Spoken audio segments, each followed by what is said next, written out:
భారీ వర్షాలకు ఢిల్లీ జలమయమైంది. రోహిణి ప్రాంతంలో కొత్తగా నిర్మించిన 4 అంతస్తుల భవనం కూలిపోవడంతో ముగ్గురు మృతి చెందారు. సదర్ బజార్, గ్రేటర్ కైలాష్, బదర్పూర్, స్వరూప్ నగర్ నీట మునిగాయి. Ring road, outer ring road, NH-48 పై భారీ ట్రాఫిక్ జామ్ అయింది. ఢిల్లీలో ఈ సీజన్లోనే అత్యధిక వర్షపాతం నమోదైంది. మయూర్ విహార్లో 102 మిల్లీమీటర్లు, పూసాలో 83 మిల్లీమీటర్లు, లోథీ రోడ్లో 80 మిల్లీమీటర్లు, సఫ్దర్జంగ్లో 72.6 మిల్లీమీటర్ల వర్షం పడింది. వాతావరణ శాఖ రెడ్, ఆరెంజ్ అలర్ట్లు జారీ చేసింది.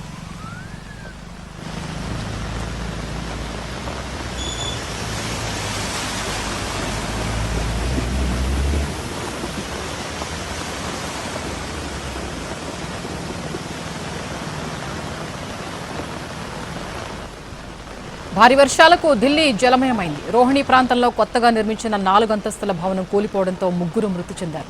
సదర్ బజార్, గ్రేటర్ కైలాష్, బదర్పూర్, స్వరూప్ నగర్ నీట మునిగాయి. Ring road, outer ring road, NH-48 పై భారీ ట్రాఫిక్ జామ్ అయింది. ఢిల్లీలో ఈ సీజన్లోనే అత్యధిక వర్షపాతం నమోదైంది. మయూర్ విహార్లో 102 మిల్లీమీటర్లు, పూసాలో 83 మిల్లీమీటర్లు, లోథీ రోడ్డులో 80 మిల్లీమీటర్లు, సఫ్దర్జంగ్లో 72.6 మిల్లీమీటర్ల వర్షం పడింది. వాతావరణ శాఖ రెడ్, ఆరెంజ్ అలర్ట్లు జారీ చేసింది.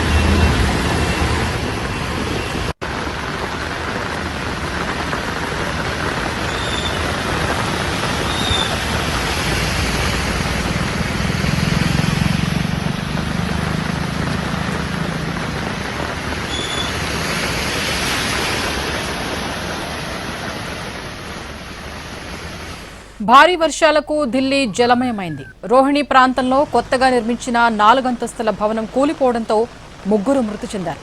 సదర్ బజార్, గ్రేటర్ కైలాష్, బదర్పూర్, స్వరూప్ నగర్ నీట మునిగాయి. Ring road, outer ring road, NH-48 పై భారీ ట్రాఫిక్ జామ్ అయింది. ఢిల్లీలో ఈ సీజన్లోనే అత్యధిక వర్షపాతం నమోదైంది. మయూర్ విహార్లో 102 మిల్లీమీటర్లు, పూసాలో 83 మిల్లీమీటర్లు, లోథీ రోడ్డులో 80 మిల్లీమీటర్లు, సఫ్దర్జంగ్లో 72.6 మిల్లీమీటర్ల వర్షం పడింది. వాతావరణ శాఖ రెడ్, ఆరెంజ్ అలర్ట్లు జారీ చేసింది.